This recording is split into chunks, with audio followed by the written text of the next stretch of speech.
começou a história do café, tá? Diz a lenda que lá no Iêmen tinha um jovem pastor que tinha ovelhas, cabras, e ele viu comer frutas num arbusto, sabe? E, por estranho que parece, os bichos ficaram um pouco agitados. Então, eu não sei o que é uma cabra agitada, uma ovelha agitada, mas ele percebeu que estava um pouco mais agitado. E assim que se descobriu que tinha o café. O café, como a cafeína, essa substância que pode dinamizar o organismo. Aí, a partir daí, começaram a recuperar esses grãos de café, secar, e descobriram que, queimando ele, passando numa pedra quente ou numa chapa, dava mais aroma, um sabor bem particular. E aí começou a produção do café. Logo, o café teve um consumo local, tá? E foi uma, como dizer, uma frenesia, uma febre que tomou conta das pessoas e logo virou popular essa bebida, o café. Mesmo sem açúcar, todo mundo gostava do café. Aí começou a ter procura. Lembrando que lá na Península Arábica, e perto do Mar Vermelho, uma rota de navegantes. Aí, descendo das planícies, o café ele chegou no porto de Mocha. E é uma cidade que existe atualmente no Iêmen, que se chama Mocha. A ortografia varia, depende da língua, etc. M-O-C-C-A, ou M-O-K-A, M-O-C-H-A, mas Mocha. E realmente, quando a gente se refere a um bolo café, o clássico, a gente chama Mocha. Então, a história do café vem de lá, do Iêmen. E ela se propaga do porto de Mocha. Ele foi primeiro, esse café, pelo Império Otomano, os turcos. Então, os turcos são grandes amadores de café. Não é por acaso que a gente sempre fala do café turco. E, através dos otomanos, dos turcos, eles difundiram para a Europa. Olha que interessante, das planícies do Planalto do Iêmen, desceu no porto de Mocha, foi para a Turquia, Istambul, Constantinopla, e depois invadiu a Europa. Essa é a história do café. Um produto bem singular, que você pode beber, quente, frio, concentrado, para dar sabor nos cremes, nos biscoitos, nos bolos. O café, até licor de café, é um produto bem versátil. O café é que, atualmente, o Brasil é o primeiro produtor mundial. Agora, a pegadinha é quem é o segundo ou terceiro produtor mundial de café. Difícil de imaginar, é o Vietnã. No Vietnã, na Ásia. A gente pensa no chá, no arroz. Não, o Vietnã é o segundo ou terceiro produtor de café no mundo. É bem uma curiosidade. Então, esse mundo do café, como o mundo do tabaco, o mundo do cacau, é um universo. O mundo do vinho, a enologia. Então, tem gente especialista, a gente sabe, os baristas, os degustadores de café, as coletas que são feitas nas plantações. E por isso também que, se vocês gostam de café, vai ter sempre dois tipos. O Robusta, aquele que nós temos aqui no Brasil, e o Arábica. E não por acaso, é a Península Arábica, Arábia Saudita, Iêmen. É por isso que existe essa denominação de café Arábica. O café, bom, eu sou suspeito. Eu tomo uns 7, 8, até 10 por dia. Por isso que estou um pouco agitado, mas bom, precisa. Os dias são longos, tem muitas tarefas a cumprir, então o café é um bom adjuvante, tá? Aí vamos falar de um outro assunto. A gente falou do café. Eu espero que quem chega agora fica tranquilo, não perdeu nada. Nós só respondemos a um quiz. É um pouco da história, da geografia, sobre o mundo do café. A partir daqui, eu queria falar um pouco do rocambole. Nós falamos de rocambole, por que eu falo hoje de rocambole? Somos o dia 16 de dezembro, a uma semana de Natal. E é bom de saber que na França, o doce tradicional de Natal não é o panettone. O panettone é transalpino, é italiano. Nós temos o tronco natalino. E o tronco natalino, o clássico, o tradicional, ele é feito à base de um rocambole. Vamos restabelecer algumas coisas. O rocambole, no Brasil, é uma denominação, uma palavra. Só que rocambole, no início, pouca gente sabe, é um personagem. É um personagem literário. Depois mostraremos uma capa de um livro do autor Ponson do Terrail. O Ponson do Terrail é um escritor e que criou um personagem imaginário que se chama Rocambole. Então, Rocambole, ele tinha aventuras, tinha algumas cascadas, sabe? Tinha brigas, tinha enigma a resolver. E era tão fantástico que eles colocaram um adjetivo nesse nome, nesse personagem. Virou rocambolesque. Alguns de vocês já ouviram falar de uma situação rocambolesque. Rocambolesque supera a razão, sabe? É uma coisa que completamente estranha, fora de sério, extraordinária. Então, rocambolesque vem de rocambole. E rocambole é um personagem, tipo detetive que resolve enigma. Na literatura francesa, ele é muito conhecido. Aqui no Brasil, ele só é um bolo. Nome de bolo. É um pouco como se dissesse hoje que Marta Rocha é um bolo. Antes de ser um bolo, foi uma grande Miss Brasília. Tá? Então, às vezes, a gente dá um nome, a gente denatura, a gente puxa e por associação. Então, o rocambole, o que ele entende? A gente poderia traduzir em português como o bolo de rolo. Eu queria aproveitar para saudar as pessoas de Recife. Eu me lembro muito bem da visita que eu fiz na Casa de Frios. As pessoas que fizeram o bolo de rolo no Recife, como goiabada. Se lembra? Essa massa bem fininha, flexível, e você rola como goiabada. O rocambole, eles têm vários nomes. Até na Itália eles têm. O princípio é muito simples. É um biscuit. Biscuit. Já esse nome é estranho. Biscuit não é biscoito. Biscuit quer dizer é uma massa de bolo. A gente costuma ver uma massa de bolo feita num anel para montar um bolo. Mas lembre-se que essa massa de bolo ela pode ser feita em folhas. Opa! A produção tentou o atentado com o Fabrício. Meu Deus! Virou perigoso no ateliê, tá? Então, esse biscuit, aliás, a etimologia é interessante, biscuit. Cuit quer dizer assado. Bis, duas vezes. Normalmente um biscoito que você passa no forno uma primeira vez e uma segunda vez. Biscuit, então, por extensão, tem gente que fala biscoito. Sim, mas biscoito não somente um pequenininho doce, mas pode ser um biscoito à base de um bolo. Qualquer seja o formato. Pode ser um quadrado de pão de ló, pode ser um biscuit joconde, pode ser um biscuit roulade. Existe um monte de biscuits. Tudo depende da proporção de ovos, de gemas, de açúcar, de farinha. A respeito do rocambole, tem uma anedota bem próxima, bem familiar. Quando eu era criança, eu não sabia que ia ser confeiteiro.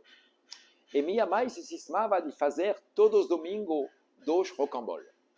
Tinha um que era feito com a geleia de morango. A gente pegava o pote de geleia de morango e ela fazia o de morango. E outro que era um creme, uma lata, um creme chocolate. Um creme achocolatada. E então, todos os domingos, a gente tinha que ter um rocambole de morango e um de chocolate. E eu vivi uma parte da minha infância, minha mãe às vezes feliz e às vezes irritadíssimo. Por quê? Ela fazia o rocambole e ele quebrava. Não conseguia rolar. Pensei, meu Deus, como que pode? A semana passada estava impecável e agora minha mãe está toda irritada, perdeu o domingo porque o rocambole não funciona. Aí depois, sendo confeiteiro, eu comecei a entender quando eu fui aprendiz. E eu percebi que a diferença era o teor de farinha. O teor de farinha que você põe na receita. Quanto mais farinha, mais quebradiço vai ser o biscoito. Tá? Também o forno. Nós falamos a semana passada do forno. Olha como tudo está ligado. Tá? Se você põe num forno brando, o teu produto, o teu biscuit, ele vai secar. Uma vez seco, você não consegue rolar, ele quebra. Agora, se você põe num forno bem vivo, um forno a 200 graus, ele vai assar muito mais rapidamente. Pouco tempo e vai manter a umidade. Eu vou lhe dar um exemplo. Hoje, para mostrar para vocês, eu preparei um pão de ló. Um pão de ló chocolate. Tá? É claro que eu não fiz num anel, porque para um rocambole eu fiz numa folha. Uma folha de papel manteiga que estava untada. Esse produto ele ficou fora. Hoje, em São Paulo, temos um dia muito quente. Ou seja, ele começa a ressecar. Mas mesmo assim, dá para ver uma certa flexibilidade. Do jeito que está, eu não poderia rolar. Eu não poderia rolar. Não vai funcionar. Vai me lembrar os piores momentos da minha mãe na cozinha. Então, para fazer o rocambole, o que a gente sugere? Ou você faz um biscoito como no bolo de rolo, que tem pouca farinha, bem fininho, mas com pouca farinha. Ou então, se você pegar um produto desse, você vai hidratar ele. A gente vai hidratar com uma calda de açúcar. É óbvio que nós não queremos um produto muito doce. Então, por isso, eu tenho uma garrafa aqui. Tá? Esse é um truque de confeiteiro. E dentro tem a calda de açúcar. Aí vão me perguntar o que é a calda de açúcar. É muito simples. Para os bolos, quando você quer molhar seu bolo, que seja de abacaxi, de coco e tudo, você faz ferver uma quantidade de água e uma quantidade de açúcar. Qualquer seja a quantidade. Por exemplo, 500 gramas de açúcar, meio litro de água. Põe na panela para ferver, retira do fogo. E uma vez frio, você já pode usar. É uma coisa muito simples. Agora, claro que a gente não vai encharcar demais o produto. Senão ele vai ficar muito pesado, muito caro. Eu conheço algumas confeitarias que não são de grande padrão de qualidade, que aproveitam para pôr um monte de calda no bolo para vender mais caro ao quilo. E não é nosso intuito. Tá? Então, por exemplo, como essa folha de pão de ló. Eu vou pegar a minha garrafa ela tem furinhos aqui em cima. Eu não sei se a câmera vai poder pegar. Ela tem furinho. Eu já vi trabalhar, igual como quando nós fazemos um biscuit opéra, trabalhar como um regador de plantas também. É uma forma muito legal para distribuir a calda de açúcar. Antigamente se usava muito o pincel. Agora o pincel, cuidado. Já a gente não usa mais pincel, como os pelos que podem cair dentro do bolo, e o pincel de silicone, ele não é tão eficiente, ele não é tão regular. Então, por exemplo, eu tenho aqui minha placa de pão de ló, e eu vou começar a hidratar com calda de açúcar. Olha só como é interessante. Eu viro minha garrafa, eu aperto um pouco, e sai um jatinho assim de calda de açúcar.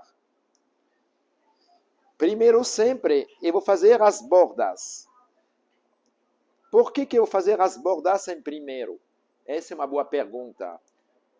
Porque quando um produto está feito, aonde que ele resseca em primeiro é pelas bordas. Inclusive, minha assadeira tem abas, então aqui está um pouco mais fino.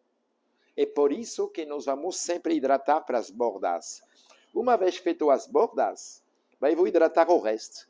Olha, e põe muito pouco. É só para hidratar, não é para encharcar. No outro sentido, para ter certeza que tudo está bem molhado. Lá. Um pouco na borda de novo, porque já bebeu.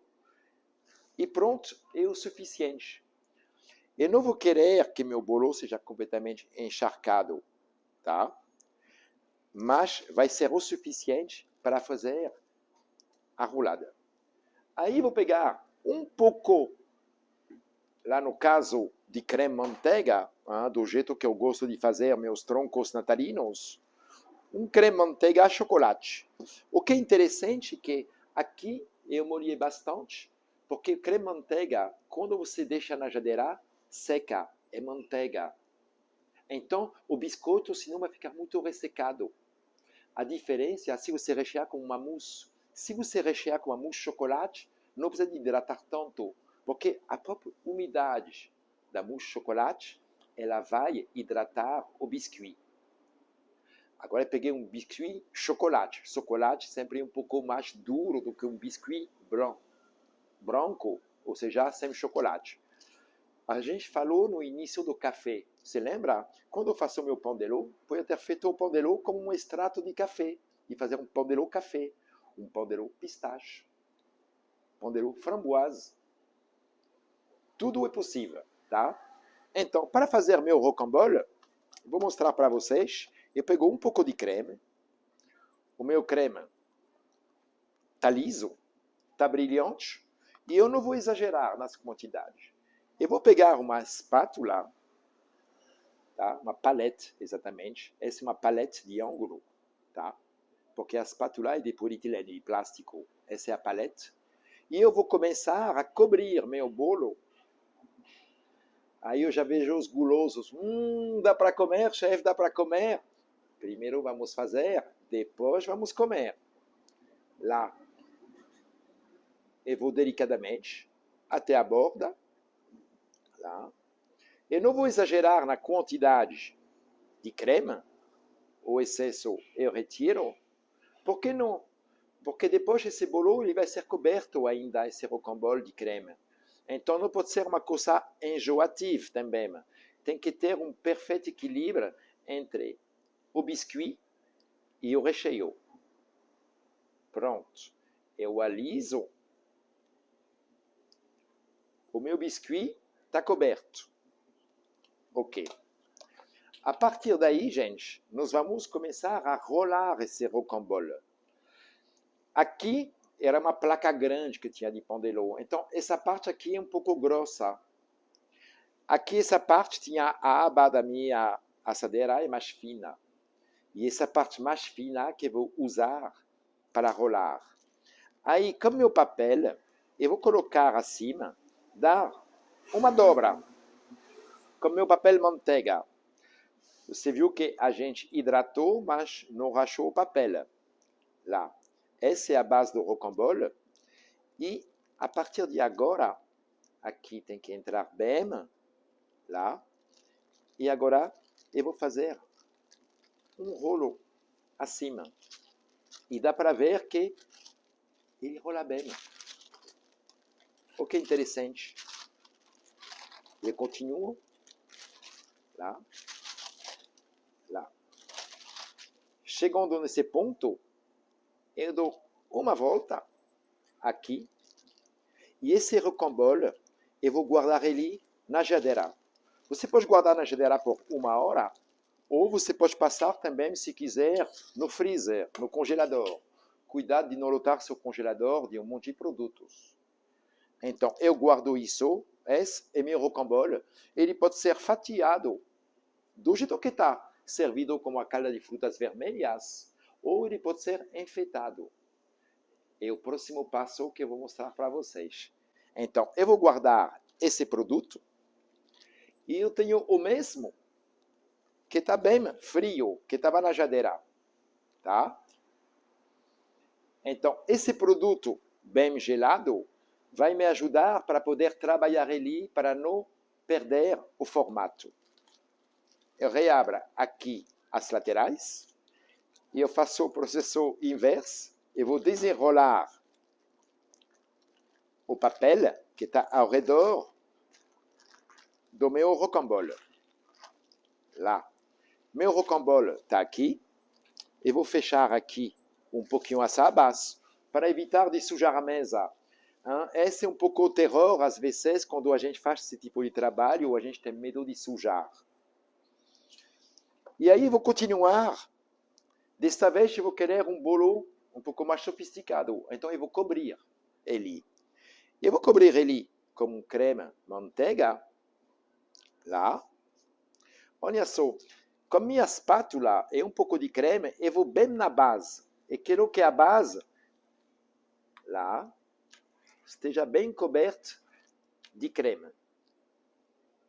E aí eu aliso. E vou repetir a mesma coisa do outro lado. Então lá nessa hora não tem mais de canhoto ou de destra. A gente se vira para trabalhar dos dois lados. Lá. Pronto. O fato do meu rocambole, ele estava na geladeira, naturalmente, essa pequena camada de creme vai resfriar rapidinho. Vocês sabem, e eu repito, nós trabalhamos sem ar-condicionado na dos France, tá? Na natureza. Pronto.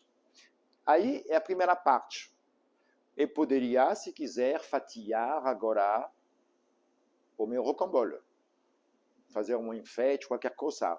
Mas você vê que tem algumas imperfeições ainda. Então, o que eu vou fazer? Eu vou mostrar uma técnica bem fácil de fazer.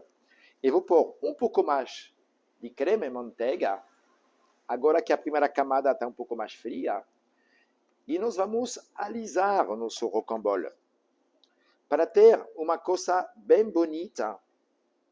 Lá. E põe um pouco mais, mas fica tranquila, esse é tudo de bom, e nós vamos retirar depois o excesso. Então agora, ferramenta muito simples. Eu tenho aqui uma pequena fita de acetato. Sabe? Se não tiver, você pode pegar um papel de floricultura, corta uma tirinha, e eu vou aplicar aqui, olhem bem, eu vou aplicar em cima do meu rocambole.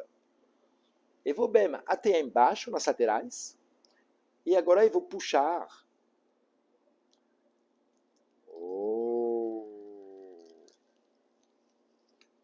E recupero o excesso de creme. E aí, vocês podem ver que nós vamos ter um rocambole impecável. Até embaixo, tá certo? Isso sendo feito, eu vou guardar o meu rocambole numa assadeira e vou reservar no frio até poder enfeitar ele. Mas vocês verão que nós fazemos essa live ao vivo e realmente dá um belo resultado em pouco tempo.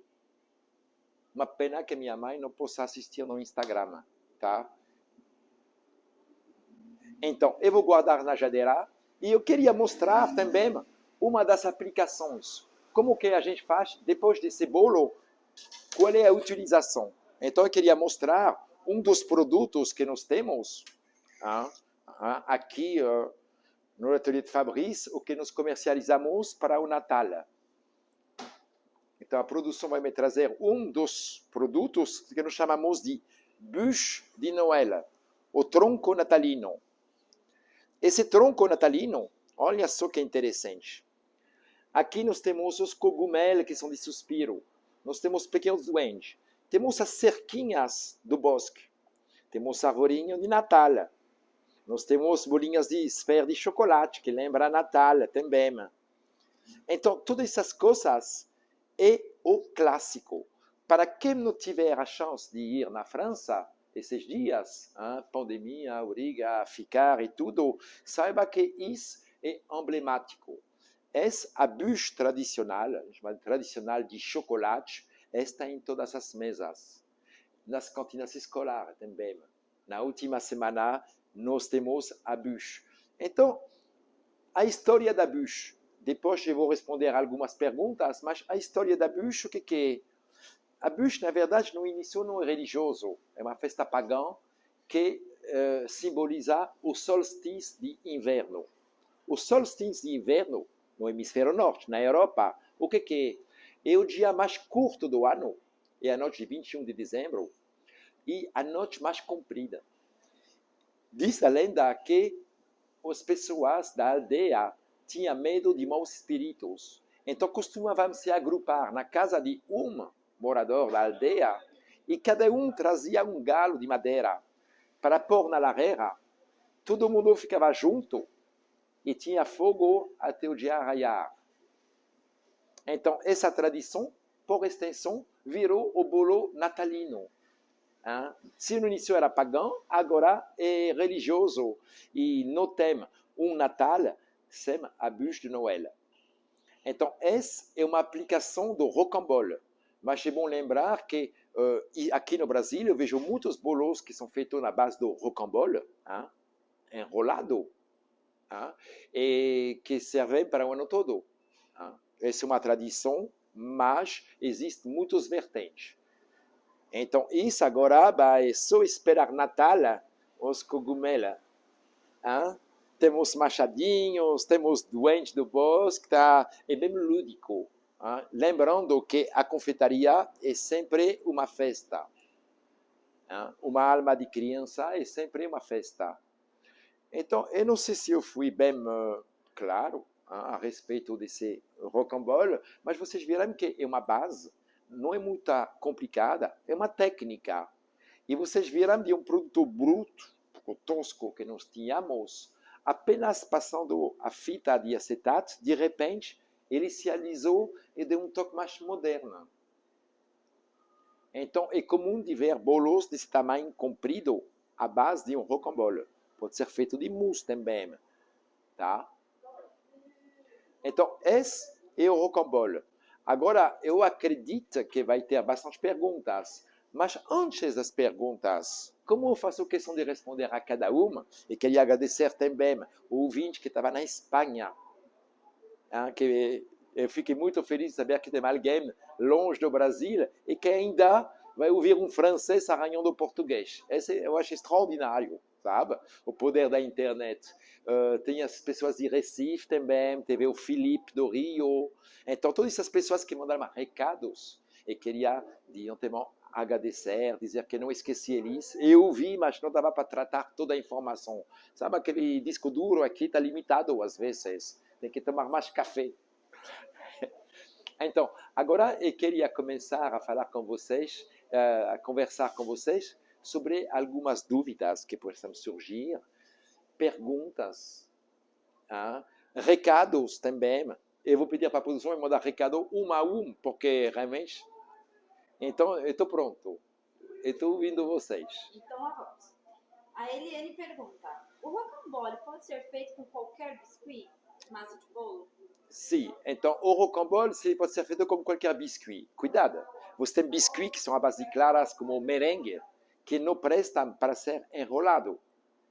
Lá nós falamos de biscuit, diferentes tipos de bolos, feitos à base de farinha, ovos, açúcar, manteiga, óleo, sabe? O que é muito importante é que se você assar o rocambole numa folha, ele não pode ser seco na saída do forno. Forno quente e o mínimo de farinha. Por exemplo, na minha resta de pão de ló, lá eu fiz 6 ovos e tinha 187 gramas de farinha. Mas eu podia fazer essa mesma receita com apenas 120 gramas de farinha. E aí o bolo ia ser tudo maleável, tudo flexível. Essa é a possibilidade. Temos um biscuit que a gente chama roulade, que é feito especialmente, sabe, esses rocambolezinhos que você põe na borda de um bolo para enfeitar. Eles são feitos assim. Eles não são feitos como o nosso rocambole grosso, rocambole, para enfeitar na borda. Você pode fazer isso. Agora, tudo que é a base de merengue, evita, não vai funcionar. A base de suspiro. Sim? Lá vamos. Marta pergunta, como se faz a calda de açúcar? A calda de açúcar, eu acho que eu já expliquei. Talvez Marta estava desatenta, mas é um prazer de lhe explicar de novo. A calda de açúcar, põe numa panela a mesma quantidade de açúcar que de água. Se você quer pôr 1 litro de água, põe 1 quilo de açúcar. Se quer 10 mil litros de água, você vai pôr 10 mil quilos, 10 toneladas de açúcar. É a mesma proporção. Você põe a ebulição, ferver e basta. Tá? Uma vez que ferveu, retira do fogo.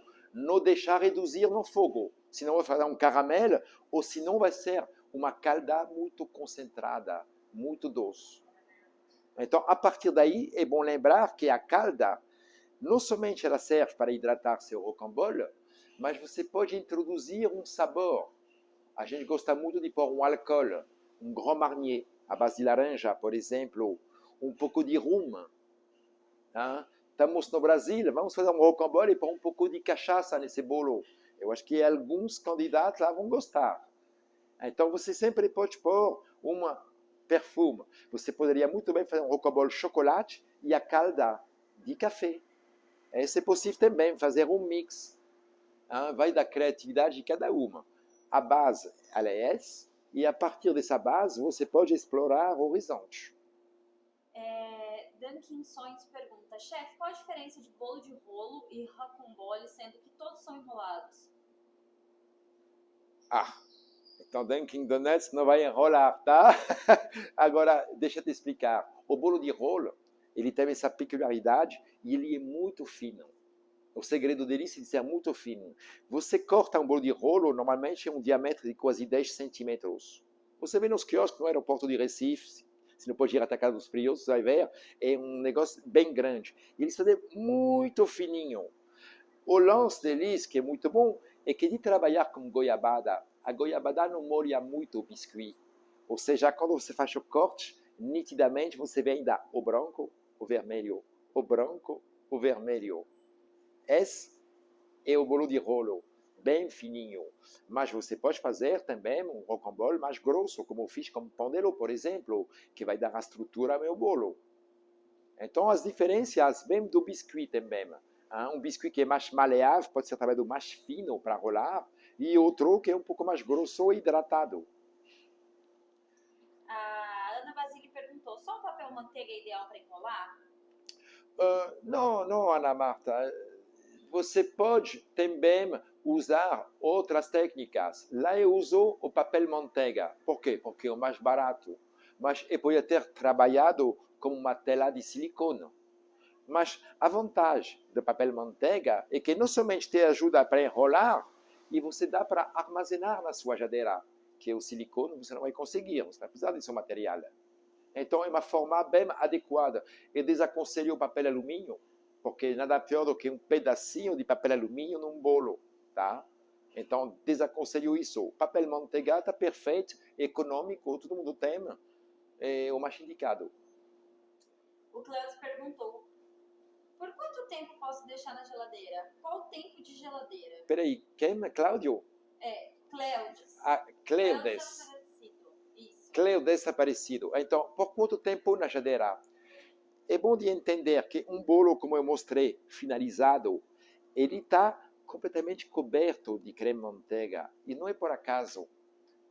A gente sabe que num bolo, o fator de fermentação, que pode azedar, é o líquido. É exatamente a calda de açúcar. Não é por acaso que a gente faz ferver a calda de açúcar. Uma vez que o bolo está coberto de creme manteiga, ele fica hermético ao ar.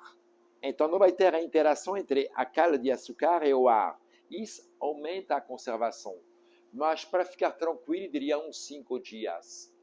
Ou seja, você quer fazer seu bolo de Natal? Não quer comprar com Fabrício? Então faça seu bolo, mas a partir do dia 20, tranquilamente, não tem risco para seus convidados. A Simone perguntou se você já deu a receita. Simone, por enquanto, nós estamos mais focados a mostrar algumas técnicas. Como eu expliquei no início desses live, nós vamos dar as receitas. Vamos até vender, vai ter curso online, não se preocupa. Mas o importante, por enquanto, para mostrar um pouco de autoridade, é entender como cada coisa pode ser feita, quais são as técnicas que a gente usa. Você viu o ferramenta, a palete para alisar o creme, sem babar tudo, sem sujar, e aí vai. Então, por enquanto, porque receita, como eu digo, na internet está cheio de receita, mas o importante é dominar a técnica. Mas em breve terá receita, não se preocupe. Por enquanto, estamos só aguçando os olhos, se queria mostrar um pouquinho de coisa. O chefe tem que pôr a mão na massa. Porque disse, pô, o chefe fala muito. Uma pessoa me falou, quando vai trabalhar? E já estou trabalhando, gente, muito. Mas é verdade que, para ser didático numa live, é importante sempre pôr uma coisa, mostrar uma coisa. A Simone perguntou, e o recheio, chefe? Ela diz que assiste você desde o Daniel na Band e no Note a Note na Record. Meu Deus, alguém está escavando defuntos. Simone, muito prazer. Agora, sobre os recheios, que vai ser um dos temas da nossa aula sobre massa folhada, eles são diversos. Hoje, por exemplo, eu usei um creme manteiga, mas podemos usar um mousse chocolate. Alguns vão querer creme confeiteiro com doce de leite, por exemplo. Outro vai querer apenas chantilly e alguns cubos de frutas. Então, os recheios são os cremes. É infinito também. Nós temos muitas opções. É claro que vamos adequar cada recheio, um recheio delicado, ele vai mais com um bolo de rolo do que com um pão de ló, para não se amassar. Mas existe, como muitas variedades de biscuit, várias quantidades de recheios. A Carol Pena, de Doces Finos, diz que é sua fã e a minha confeitaria se baseia nas suas aulas. Vou conhecê-lo pessoalmente. Puxa, bom, bem-vindo, vai ser um prazer de conhecer você. E queria aproveitar para responder a todo mundo. Na pergunta anterior da Simone, ela me falou de Daniel Bork, que é um grande amigo do coração. Tá? Teve o Noite a Noite, alguns programas na Record, mas especialmente na Band. Eu era tão feliz de ver um homem na cozinha. Eu sei que nosso público é bastante feminina. Quando nós fazemos pesquisa da interação de vocês, sobressai uns 70% de mulheres, 30% de homens. E o Daniel Bork é um homem que estava na cozinha, tá? Fazendo os pratos, o programa de culinária. Mas é homem da Band. Então, a gente fez muitos programas juntos. Até levei a minha esposa para confeitar a 4 mãos. Foi formidável. E só tenho agradecimento a essa época do Daniel Bork da Band. O Marcos perguntou, olá, chefe, qual a melhor massa para torta salgada? Marcos Araújo. A massa para torta salgada. Então, tem várias. Se você quiser fazer uma quiche, você tem essa massa de sal, que a gente chama de massa de sal. Essa é uma opção. Agora, se você quer fazer um petit four, eu faria uma massa choux salgada, com queijo, etc. Agora, nós podemos fazer também a partir de folhados. Na nossa aula de folhados, nós veremos isso, nós veremos alguns salgados dentro da massa folhada. Tá? O Leite falou que é o melhor 1000 folhas da vida. Lembrando que vai ter curso. Sim. Melhor da vida, bem, não sei, não posso falar isso, porque senão eu não vou poder melhorar. Meu objetivo de perfeccionista é sempre querer melhorar. No meu parecer, a perfeição, esse é um lema meu, tá? A perfeição não existe, não é desse mundo. A perfeição é Ele, Deus, tá? A gente pode tentar se aproximar. E não é porque não existe que a gente não vai tentar. Então, a gente sempre tenta, ao dia a dia, melhorar, sempre para satisfazer o cliente ou o convidado. A Simone disse que você esteve aqui em Maceió, Lagoas, Nordeste Culinária. Dona Simone, agora eu consigo pôr um rosto no nome, porque conheço alguma Simone. Realmente, queria eu mesmo mandar um recado para toda essa turma bem divertida. Só para quem não sabe, o que é Nordeste Culinária? Eu não sei se ainda agora com a pandemia parou essa atividade. É uma caravana gastronômica. E eu tive a sorte de ser convidado em vários lugares. Essa caravana gastronômica, ela ia nas capitais do Nordeste. A cada ano, um local.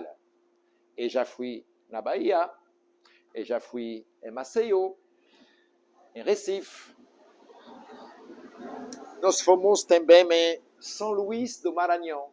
São Luís do Maranhão. Confeitar lá é um desafio, o calor. Eu sei que tem alguns maranhenses assistindo. E Nordeste Culinária era a ideia de trazer gastronomia, uma feira, a maior parte do tempo de graça, muitas degustações, demonstração de chefe. E eu sempre me prestei para ir, para dar a força para a dona Simone e para toda a equipe da Nordeste Culinária. Então, eu sei que teve muitas alunas ao longo desses anos no Nordeste e queria mandar um beijo carinhoso para elas. A Ana Leite falou, boa noite, chefe. Cada dia me apaixono mais pela confeitaria. É melhor se apaixonar pela confeitaria do que pelo chefe, porque o chefe já tem dona, tá? Me disseram que eu sou muito sério, vamos brincar. Mas é verdade, você tem toda a razão, está coberto de razão. A confeitaria é um universo muito divertido. Não sei se dá para ver, não, agora já saiu. De manhã eu estava fazendo merengue de rosa, eu estava com as mãos cor de rosa, sabe? Feito criança.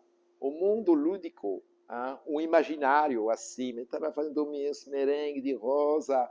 E realmente é uma profissão tão bonita, ela te preenche de satisfação. Além de ter uma atividade profissional que vai te dar um reconhecimento, não somente financeiro, mas social também, um respeito.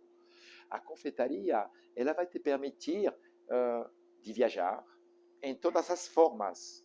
Viajar na sua imaginação, viajar geograficamente e viajar socialmente, como no seu evento de ontem, como os ministros, etc.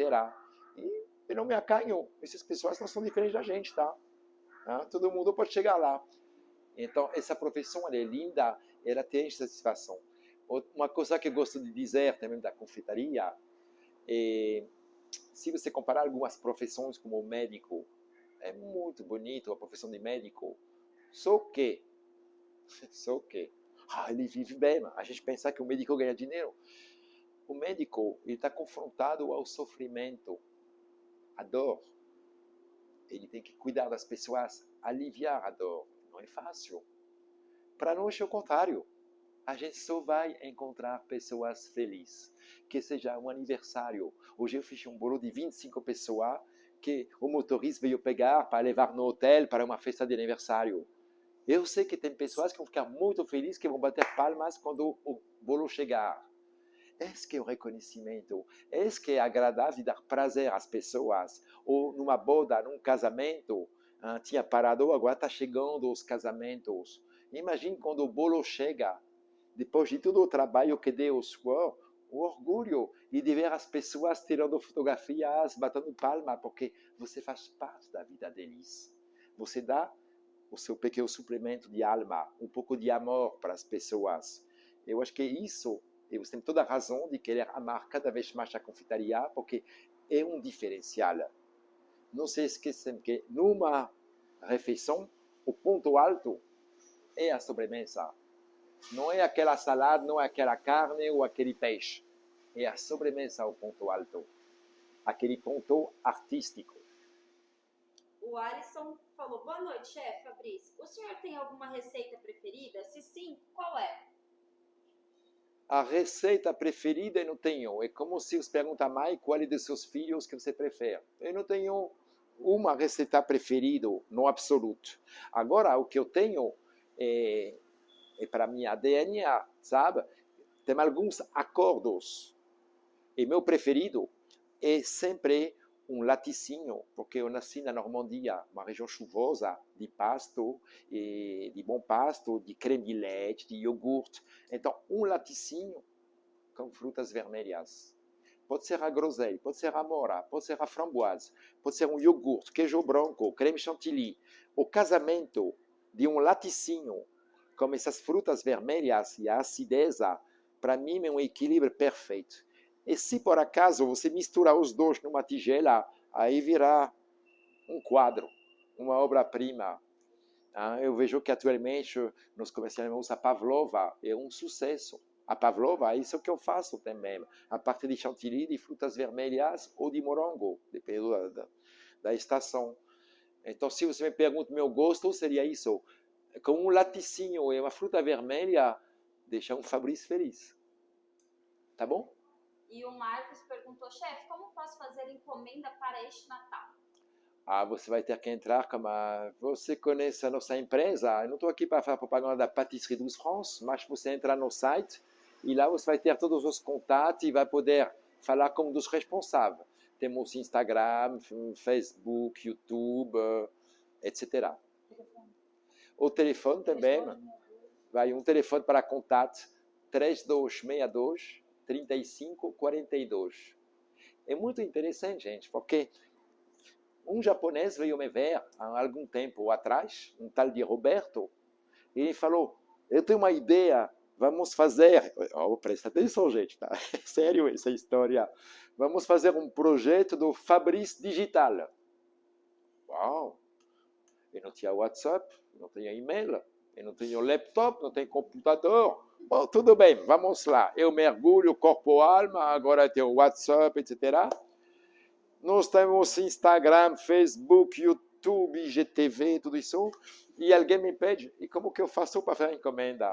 E olha que engraçado, a gente dá a volta e a gente volta no número de telefone. Sabe aquele telefone, aquele que tem um fio lá? Ele é muito bom. Então, eu repito, 32, 62, 35, 42. O 11 é de São Paulo, tá? Aqui vocês vão poder me encontrar ou fazer a encomenda do seu Natal sem problema. Gente, a partir de agora, eu acho que a gente falou muito. Eu espero que tenha gostado de ver o chefe trabalhar um pouco por a mão na massa. Então, eu espero ter dado satisfação a todos vocês. Eu agradeço imensamente. Eu sei que são cada vez mais numerosos a assistir, tá? Vocês não vão ficar órfãos e não abandono vocês. Eu estarei aqui todas as semanas, tá?